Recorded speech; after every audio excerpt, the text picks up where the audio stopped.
بسم الله والحمد لله والصلاة والسلام على رسول الله. الشعب الجزائري شعب عظيم، عشان كده النهارده جبت لكم شهادة لواحد آخر، مش ليا ومش لجزائري ومش لمسلم أو عربي. واحد شهد للجزائر شهادة حق. أحببت أن أشارككم هذه الشهادة. الواحد ده رحالة ألماني وعالم نباتات مشهور اسمه فيلهلم شيمبر، وهو من علماء القرن التاسع عشر. وعلى فكرة دي مش الشهادة الوحيدة، شهادات الرحالة الألمان اللي راحوا للجزائر أو الأوروبيين أو غير المسلمين بشكل عام اللي راحوا الجزائر كتيرة جدا جدا ومتوفرة في الكتب. جايز الشهادة ديت يعرفها أهل الجزائر بحكم إن هي متألف فيهم في حقهم، لكن كتير من المسلمين ما يعرفوش هذه الشهادة، فأحببت أن أشارككم هذه الشهادة. هو الراجل ده زار الجزائر سنة 1831، يعني 10 شهور بعد الاحتلال الفرنسي للجزائر، وقعد في الجزائر 10 شهور. ولما رجع بلده كتب كتاب صغير كده اسمه رحلة فيلهلم شيمبر إلى الجزائر في سنتي 1831 و 1832، والكتاب ده اتطبع في شتوتجارت في ألمانيا سنة 1834، وبالتالي صار متاح وترجم بعد كده إلى لغات مختلفة، ونقل منه بعض العرب فقرات من ترجمته. أهمية الشهادة ديت إن هي أولا من غير مسلم أو غير عربي، فعنصر الانحياز مش موجود. الحاجة الثانية مهمة جدا في الشهادة ديت إن الشاهد أو العالم ده اتكلم على الجوانب الاجتماعية. لما بنيجي نتكلم على امور تاريخيه غالبا بنرجع للمصادر السياسيه والعسكريه، هي اللي بتأرخ حياه الامراء وحياه الملوك وحياه الاحداث السياسيه الكبرى والمعارك، ما بنعرفش فيها طبيعه الشعب. لكن الراجل ده عاش، هو اصلا عالم نباتات، مش رايح في مهمه سياسيه، رايح في مهمه علميه.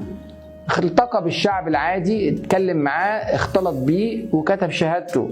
فده جميل جدا جدا ان بتعرفنا طبيعه الشعب الجزائري في عيون ألمانية او في عيون غير مسلمه. والحاجه الثالثه المهمه جدا جدا ان الشهاده ديت سنه 1831، يعني زار الجزائر بعد سنه واحده من الاحتلال الفرنسي، فقدرنا نعرف طبيعه الشعب الجزائري قبل الاحتلال، عشان لما نيجي نقارن في بعض الأمور اللي اتغيرت على مدار 132 سنة احتلال من فرنسا، أقدر أكون عارف أثر الاحتلال الفرنسي في الشعب الجزائري، وده هيفيدنا جدا في تحليل بعض الأمور في السياق التاريخي. ملامح الشعب الجزائري في عينين هذا الرجل بتقول إيه؟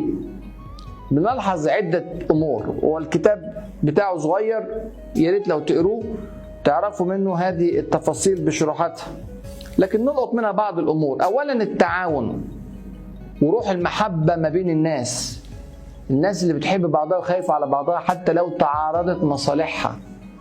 ذكر كده قال إن أول ما نزلت الجزائر كنت محتاج ناس يشيلوا لي الأشياء اللي جايبها، المعدات اللي جايبها والحاجات اللي جايبها، عايز حمالين. فطلب جوله كذا واحد في المينا وهو نازل، كذا عامل من عمال التحميل عشان يحملوا الاشياء، فاختار منهم 2.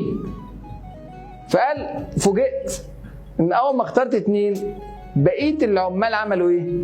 مش اتخانقوا معاهم عشان انتوا اخترتوهم بيحصل ساعات صراع ما بين الناس على مثل هذا العمل الناس محتاجاه، لا، ده قال لك انا اول ما اخترت 2 لقيت بقيه العمال قدموا لهم العصي والحبال وادوات الحمل عشان يساعدوهم في اداء المهمه اللي هم اصلا المفروض بنفسهم في الرزق، لكن خلاص وقع الاختيار على 2 دولت، بقيه الناس بداوا يساعدوهم في ان هم يعملوا العمل بتاعهم وياخدوا اجرهم كامل مني. وده حمله على المقارنه، حمل شيمبر اللي هو الرحاله على المقارنه مع ما يحدث في اوروبا، فقال أنهم على عكس ما للجزائريين من خلال حميدة إذا هم يتصفون بالقحة والغدر والكسل هناك في أوروبا. ولفت نظره أن الحمالين في أوروبا مش بيعملوا كده، بيتنافسوا مع بعض وفيهم شيء من الكسل أو الغدر ببعضهم البعض، لكن ده شاف التعاون ما بين الشعب الجزائري، لفت نظره أول ما نزل الأرض الجزائر. لفت نظره برضو التدين والثقافه وعدم التعصب، انهم هو مسيحي، هو ما هوش مسلم، ونزل ارض الجزائر وهم مسلمين، نسبه الاسلام تقريبا 100% في الارض اللي نزلها. فقال انهم اعاروه ثيابهم وادخلوه مساجدهم والتفوا حوله ليسلموا عليه ويسالوه عن احواله. مفيش اي نوع من التعصب ولا الحساسيه، واحد زائر البلد الناس استقبلته بمنتهى الترحاب ومنتهى التدين في نفس الوقت. لفت نظره حاجه مهمه جدا، حب العلم، والنقطه دي هضغط عليها كويس قوي. ساعتها لما نزل سنه 1831 لفت نظره، شوف قد ايه، فاحنا بنتكلم على يعني قرنين دلوقتي، لفت نظره ان الناس كلها بتحب العلم، بتودي ولادها المدارس، والطفل بيروح المدرسه من سن 6 سنين كما يقول، وهي موجوده بكثره، المدارس كلام شمبر موجوده بكثره في البلد، يتعلمون القراءة والكتابة والحساب وحفظ القرآن، ولما يخلصوا التعلم ينتقلوا إلى العلماء عشان يتعلموا على أيديهم. ومنهم اللي يسافرون إلى تونس والأسكندرية والقاهرة لإتمام الدراسة أو لتعلم الحرف أو تعلم التجارة ويرجعوا تاني. ومنهم اللي بيسافر لأوروبا، وتحدد بالذات لفورنو في إيطاليا لدراسة الطب وغيرها من المعارف الأوروبية. يعني بيدوروا على موضوع العلم. لفت نظره أنهم حريصين جدا على العلم، لدرجة أنه قال جملة غريبة جدا. قال إيه؟ قال لقد بحثت قصدا عن عربي واحد في الجزائر يجهل القراءة والكتابة غير أني لم أعثر عليه. ما لقيتش في الجزائر كلها واحد ما بيعرفش يقرأ ويكتب، ما فيش أمية في الجزائر في ذلك الوقت. مع أني، كلام لشمبر لسه، مع أني وجدت في بلدان جنوب أوروبا، بلدان جنوب اوروبا مشيت فيها، مش بس في ايطاليا ولا في فرنسا، في كل جنوب اوروبا، فقلما صادفت هناك من يستطيع القراءة بين افراد الشعب. يعني الموضوع مش عام في الدنيا، لا، مش كل الناس في الدنيا بتعرف تقرا وتكتب، لكن الجزائر كلهم بيعرفوا يقروا ويكتبوا. انا عايز اقول لك المعلومة دي مهمة جدا، لأن فرنسا لما سابت الجزائر سنة 1962 بعد التحرر من فرنسا، نسبة الأمية في الجزائر كانت 95%. متخيل هذا الرقم؟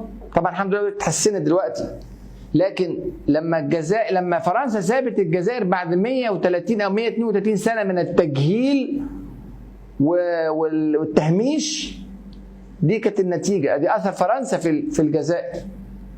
الشعب اللي كان 100% بيقرأ صار 5% بس منه اللي بيقروا بعد 130 سنة احتلال أو 132 سنة احتلال.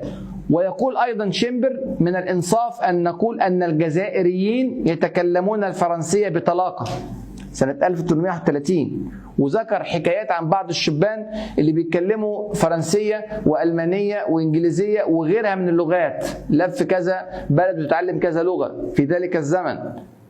أما الفرنسيين الذين يتكلمون العربية فلا وجود لهم إلا في النادر جدا. يبقى شمبر بيقول إن الجزائريين بيتكلموا فرنساوي والفرنسيين مش عارفين يتكلموا عربي، فده لافت نظره.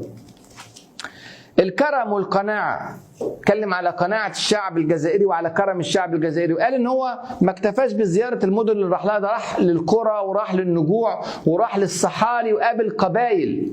بيحكي حكاية لطيفة، بيقول إن أنا لما رحت قبيلة من القبائل، الشيخ القبيلة بعد ما استقبله أكرمه أحسن إليه، قال له إحنا عايزين منك هدية. فالشمبر اللي هو الألماني طلع كل الفلوس اللي معاه وحطها قدام الشيخ القبيلة، فالشيخ القبيلة خد منها عملتين فقط وترك له كل شيء. فقال فعرفت إنه كان عايز تذكار، حاجة بس تذكره بزيارته، مش عايز الأموال بتاعته ولا عايز منه شيء. ده بعد ما أكله وشربه واستقبله رجعه تاني، بس خد منه تذكار فقط. فلفت نظر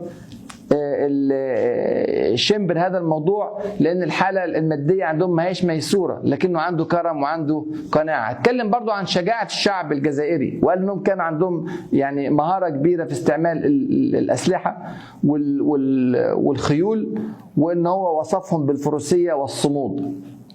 لفت نظره الدفء الأسري، قال أنا قعدت أراقب الأسر اللي حواليا، لدرجة أن هو راقب وكتب بعض التفاصيل عن استقبال الزوجة لزوجها لما يرجع بعد يوم عمل، واستقبال الأولاد لأبوهم بعد ما يرجع من يوم عمل، وعطف الأب على أسرته، الجو الأسري الجميل اللي وصفه ده كحقيقة مشهد رائع، الترابط الأسري وقوة الأسرة في الجزائر. اتكلم على الجد والنشاط، قال انه يتحدث عن القبائل والافراد بيعملوا بجد ونشاط وحركه، والخمول لم يتسلط على طبيعه الجزائريين. وذكر ان التسول كانت عاده مقصوره على اصحاب العاهات وخاصه العمى، وهي قليله جدا في الجزائر على عكس ما شاهده في جنوب اوروبا. ويقول اما الاصحاء في الجزائر فكان من العار عليهم في نظر الجميع ان يمدوا ايديهم تسولا.